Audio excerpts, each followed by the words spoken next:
प्यारे बच्चों, नमस्कार। स्वागत है आपका आपके ही अपने YouTube चैनल संस्कृतानुराग पर। बच्चों, आज मैं संस्कृत व्याकरण के अंतर्गत उपपद विभक्ति पर आधारित MCQ प्रश्नोत्तर एवं अभ्यास कार्य के साथ उपस्थित हूँ।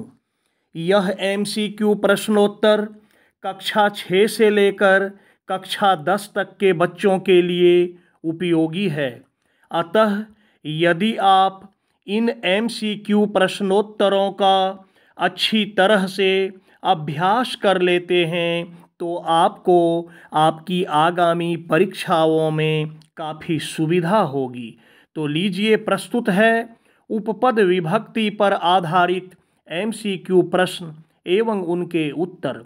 निर्देशः अधोलिखितेषु वाक्येषु उपपद विभक्त्यनुसारेण विकल्पेभ्यः उचितं पदं चित्वा रिक्तस्थानानि पूरयत।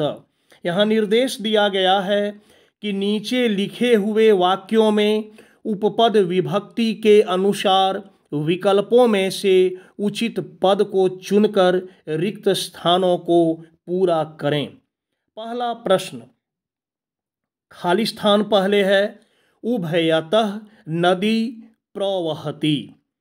तो उपपद विभक्ति के नियमानुसार उभयतः के योग में द्वितीया विभक्ति होती है। आइए देखते हैं विकल्प को। ग्रामः, ग्रामम, ग्रामेण और ग्रामात्। तो द्वितीया विभक्ति लगी है ग्रामम में, इसलिए दूसरा विकल्प ख नंबर ग्रामम होगा और संपूर्ण वाक्य हो जाएगा ग्रामम उभयतः नदी प्रवहति। गांव के दोनों ओर नदी बहती है या नदी प्रवाहित होती है। दूसरा प्रश्न, खाली स्थान है, परितः वृक्षाः सन्ति। परितः के योग में भी द्वितीया विभक्ति होती है। विकल्प को देखते हैं, विद्यालयम, विद्यालयेन, विद्यालयात् और विद्यालयस्य। तो यहाँ पहला विकल्प होगा क नंबर विद्यालयम और इस प्रकार से संपूर्ण वाक्य हो जाएगा विद्यालयम परितः वृक्षाः सन्ति। इसका अर्थ हो जाएगा विद्यालय के चारों ओर वृक्ष हैं। तीसरा प्रश्न, रामः, खाली स्थान है, रावणम हतवान। यहाँ तृतीया विभक्ति लगेगी क्योंकि जब किसी कार्य को करने में जो सहायता करता है उसमें तृतीया विभक्ति लगती है और यहाँ विकल्प में है बाणम, बाणेन, बाणाय, बाणात्। यहाँ होगा दूसरा विकल्प बाणेन। रामः बाणेन रावणम हतवान। राम ने बाण से रावण को मारा। यहाँ रावण को मारने में बाण सहायता कर रहा है, बाण सहायक हो रहा है, इसलिए बाण में तृतीया विभक्ति और उत्तर हो गया दूसरा विकल्प ख नंबर बाणेन। चौथा प्रश्न, मोहनः, खाली स्थान, बधिरः अस्ति। मोहनः वधिरः अस्ति। करणाभ्याम, कर्णस्य, करणात्, करणे। तो शरीर के जिस अंग में कोई बीमारी हो या विकार हो उसमें तृतीया विभक्ति लगती है उपपद विभक्ति के नियमानुसार, इसलिए हो जाएगा करणाभ्याम। तृतीया द्विवचन में होता है करणाभ्याम।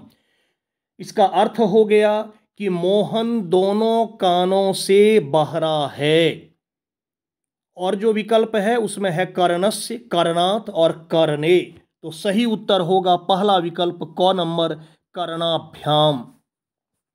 पांचवा प्रश्न, श्री, खाली स्थान है, नमः, गणेशम, गणेशेन, गणेशाय, गणेशात्।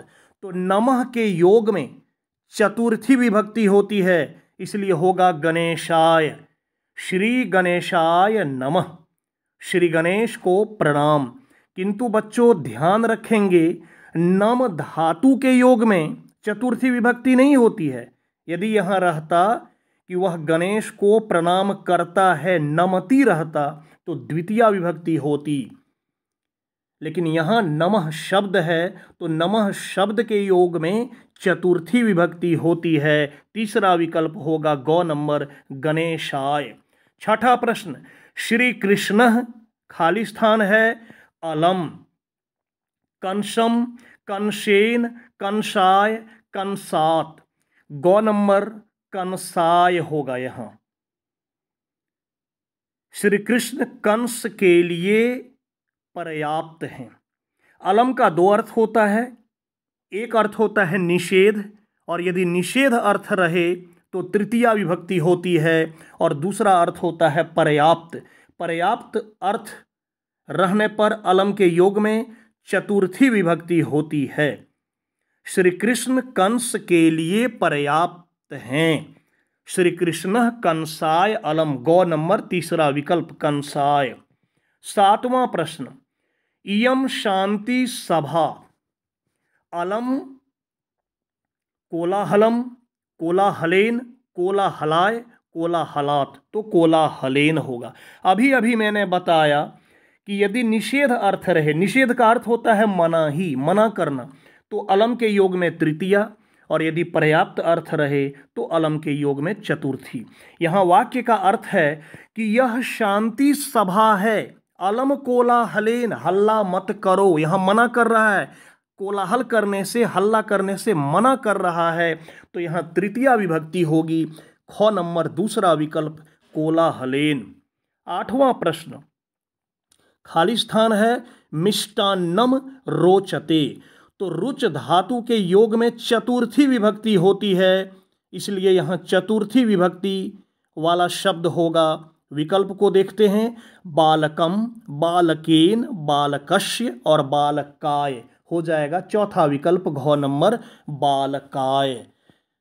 बालक को मिष्टान्न या मिठाई अच्छी लगती है, अच्छा लगता है, मिठाई बालक को अच्छा लगता है।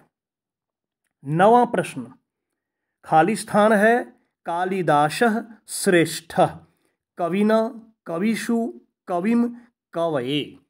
बच्चों यहाँ मैं बताना चाहूँगा कि जहाँ अनेक में से एक को श्रेष्ठ बताया जाए या विशिष्ट बताया जाए तो उसमें षष्ठी विभक्ति या सप्तमी विभक्ति लगती है, दोनों लगती है। तो विकल्प में देखते हैं, षष्ठी या सप्तमी वाला जो विकल्प होगा वो सही होगा।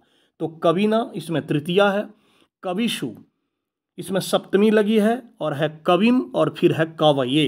कविम में द्वितीया है, कवये में चतुर्थी है, तो दूसरा विकल्प ख नंबर कविषु सही होगा।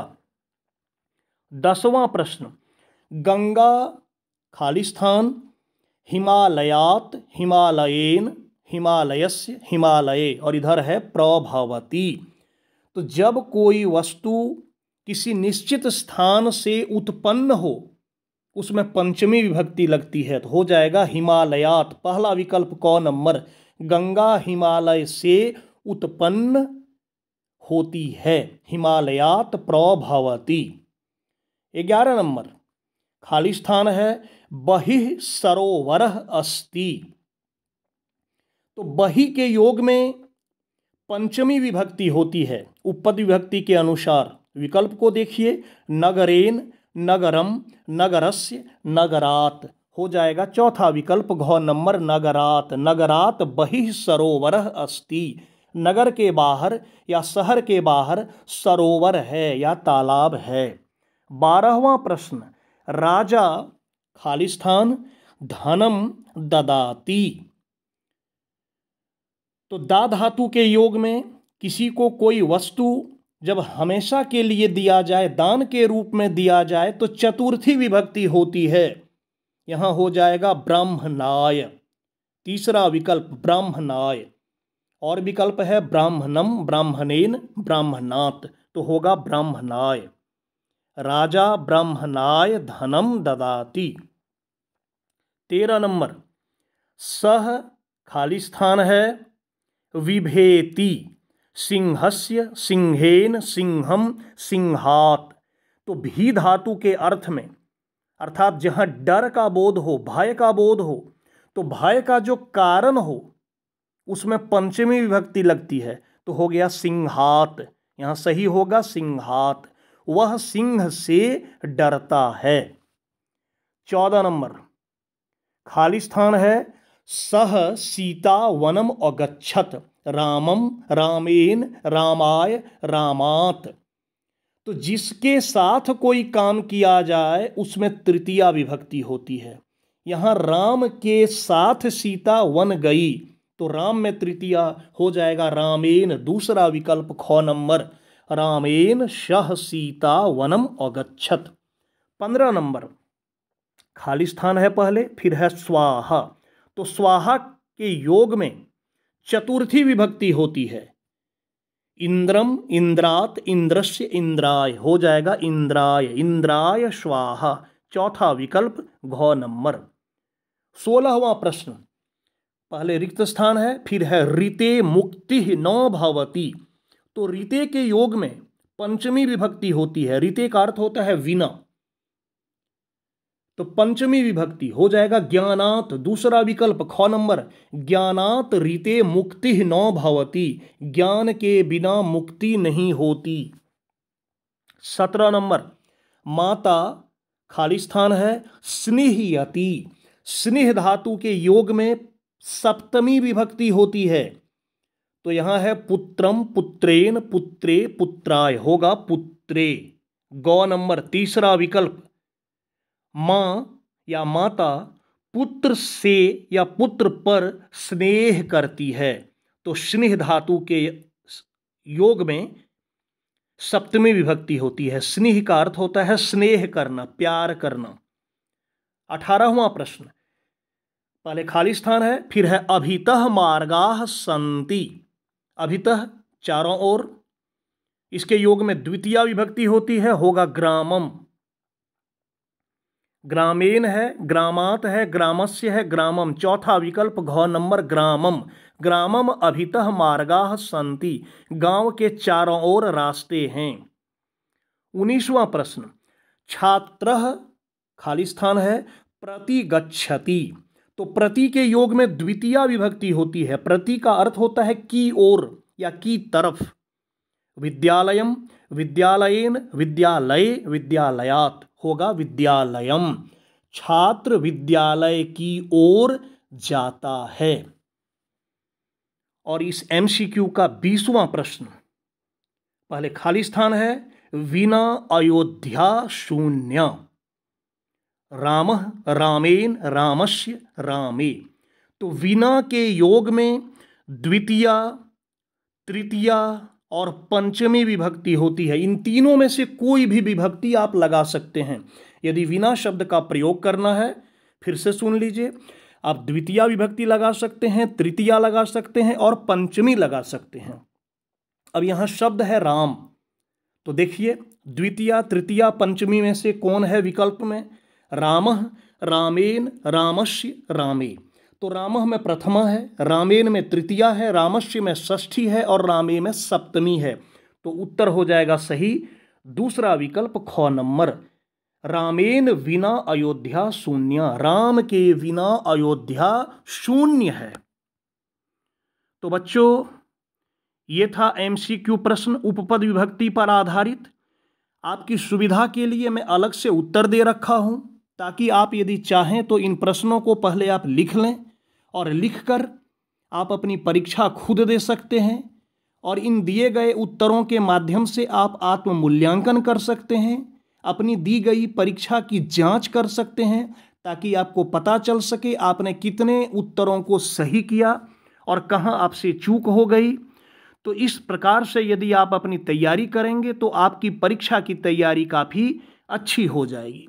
तो प्यारे छात्रों, अगर आपको आज का मेरा यह वीडियो पसंद आया हो तो कृपया इसे आप लाइक, कमेंट एवं शेयर करके मुझे प्रोत्साहित करने का कार्य करें, ताकि आगे आपके लिए मैं और भी बेहतर एवं उपयोगी वीडियो बनाने का कार्य करता रहूं। साथ ही मेरे इस चैनल संस्कृतानुराग को यदि आप अब तक सब्सक्राइब नहीं किए हैं तो इसे आप अवश्य सब्सक्राइब कर लें एवं नोटिफिकेशन को भी ऑन कर लें, ताकि मेरे द्वारा इस चैनल पर अपलोड किए गए प्रत्येक वीडियो की सूचना सर्वप्रथम आपको प्राप्त हो सके। तो आज के लिए इतना ही। सबों को मेरी ओर से बहुत बहुत धन्यवाद।